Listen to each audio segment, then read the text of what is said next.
நாமக்கல் ராசிபுரம் தனியார் பள்ளியில் கிருஷ்ணர் ஜெயந்தி விழா 200க்கும் மேற்பட்ட குழந்தைகள் கிருஷ்ணன் ராதை வேடமணிந்து நடனம். நாமக்கல் மாவட்டத்தின் பல்வேறு பகுதிகளில் கிருஷ்ண ஜெயந்தி விழா சிறப்பாக நடைபெற்று வருகிறது. இந்நிலையில் திங்கட்கிழமை கிருஷ்ணர் ஜெயந்தி கோகுல அஷ்டமி சிறப்பாக கொண்டாடப்பட உள்ளது. அதனை முன்னிட்டு ராசிபுரம் வித்யா நிகேதன் தனியார் பள்ளியில் நடைபெற்ற விழாவில் கிருஷ்ணர் பிறப்பும் யசோதையை சென்றடைந்த நிகழ்வையும் பள்ளி குழந்தைகள் நடித்து காட்டினர். இதில் 200க்கும் மேற்பட்ட ஏராளமான பள்ளி குழந்தைகள் ராதைக்கண்ணன் வேடமணிந்து பள்ளிக்கு வந்தனர்.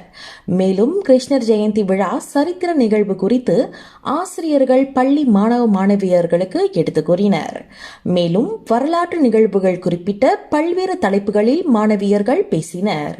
ஏராளமான சின்னஞ்சிறிய குழந்தைகள் கிருஷ்ணன் ராதை வேடமணிந்து வண்ணக்கோலத்தில் பள்ளிக்கு வந்திருந்தது காண்போரை கவர்ந்தது.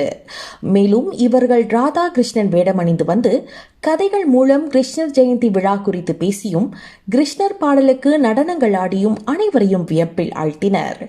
பள்ளியில் கிருஷ்ணரின் சிலைக்கு நன்றாக அலங்கரித்தும் கிருஷ்ணரை தங்கள் இல்லத்திற்கு வரவழைக்கும் விதமாக குழந்தைகளின் கால் பாதங்களை வரைந்தும் கிருஷ்ணருக்கு பிடித்த வெண்ணெய், சீடை, முறுக்கு போன்ற பல்வேறு உணவுப் பொருட்கள் படைக்கப்பட்டு சிறப்பு பூஜைகள் நடத்தப்பட்டது. சிறப்பாக வேடமணிந்து வந்த குழந்தைகளுக்கும் சிறப்பாக பேசிய குழந்தைகளுக்கும் பள்ளி நிர்வாகத்தினர் பரிசுகள் வழங்கி பாராட்டினர்.